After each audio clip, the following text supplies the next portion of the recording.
συναντείτε δύο φίλοι και ο ένας είναι κουρασμένος πολύ, φαίνεται ταλαιπωρημένος πολύ. Λιώμα.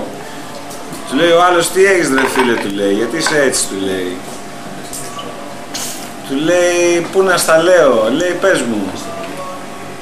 Του λέει, άκου να δεις, του λέει, μόλις πάω να κοιμηθώ το βράδυ, του λέει, βλέπω ότι στον ύπνο μου, λέει, βλέπω ένα όνειρο, ότι παίρνω φορτώνω ένα φορτηγό από τη λαχαναγορά του Ρέντι και το πάω στη Θεσσαλονίκη, λέει, το ξεφορτώνω και ξυπνάω το πρωί και είμαι χώμα, κουρασμένος, λιώμα. Αλλά μη στεναχωριέσαι, του λέει, έχω ένα γιατρό καλό ψυχία, του λέει, που τα λύνει αυτά τα προβλήματα.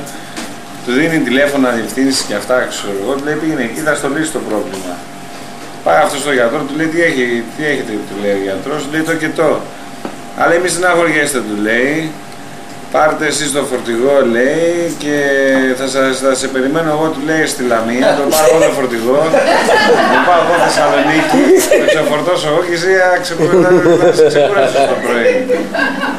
Όντως μετά από λίγο καιρό, ξέρω εγώ, αυτός πήγαινε στον δρόμο ξεκουράστος, ωραίος και τα λοιπά, ορεξάτος, βλέπει ένα φίλο του άλλο, ταλαιπωρημένος και αυτός κουρασμένος. Ρε φίλε, του λέει, τι έχεις?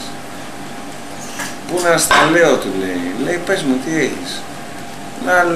Να σου πω, του λέει, το βράδυ πάω να κοιμηθώ, βλέπω στον όνειρό μου, λέει, ότι πάω σε ένα τηλεπαιχνίδι. Ωραία, λέει, έχει 10 μοντέλα. Και μόλις το λέει το τηλεπαιχνίδι, τις παίρνω και τις 10. Λέει, μου την πέφτουν και οι 10 και τις παίρνω, λέει, και τις 10 και ξυπνάω το πρωί και είμαι χώμα, τελείως κουρασμένος. Λέει, μη στεναχωριέσαι, του λέει, και εγώ έχω ένα παρόμοιο πρόβλημα, του λέει, πήγαινε σε αυτό το γιατρό, λέει, θα στο λύσει αμέσως. Πάει και αυτό στο γιατρό, του λέει ο γιατρός, τι έχετε το και το. Α, του λέει, κράτα στη τιμία, του λέει, όποια γουστάρεις. Τις άλλες 9 τις πάρω εγώ, του λέει, και θα σε ξεκουράστος. Εντάξει. Μετά από κανένα μήνα συναντιέται αυτός με το φορτηγό και αυτός με τα μοντέλα. Αυτός με το φορτηγό ξεκούραστος, ωραίος, ορεξάτος, αυτός με τα μοντέλα κουρασμένος. Ρε φίλε, του λέει, τι έχεις, δεν πήγες στο γιατρό, του λέει, που σου είπα, τι έχεις, δεν λύθηκε το πρόβλημά σου. Λέει, εν μέρει, του λέει, λύθηκε, του λέει, γιατί εγώ τη μία κράτησα, του λέει, αλλά το πρόβλημα δεν είναι αυτό, του λέει, το πρόβλημα είναι μετά από αυτή τη μία, του λέει, πέρα να φορτηγώ από τη Λαμία και το πάω στη Θεσσαλονίκη.